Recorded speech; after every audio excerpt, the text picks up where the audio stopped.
Lovers. Welcome to my family. On my channel, I will keep you daily updated about Kaizer Chiefs. So kindly subscribe to my channel so you can be daily updated about Kaizer Chiefs.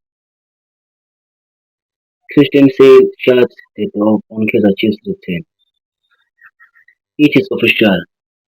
Christian Saile will not be donning the famous gold and black of Kaizer Chiefs again.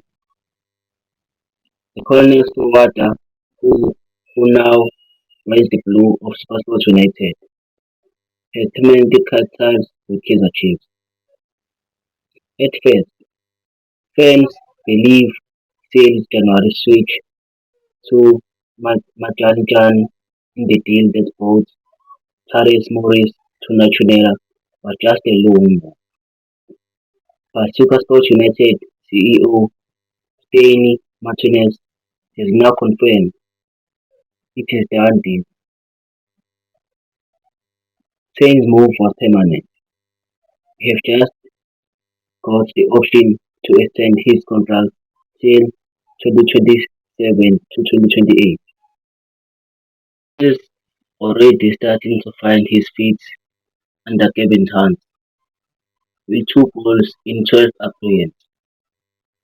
Not a bad for a man still setting into a new system.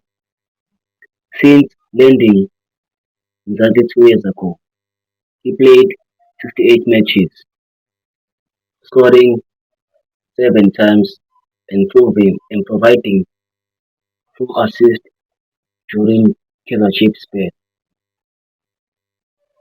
With his future secured at Supersports, the 25-year-old is focused on improving his status and silencing the doubters. One thing is clear: Christian Sale's chapter at Kaizer Chiefs is closed for good. For more football news, kindly subscribe to my channel.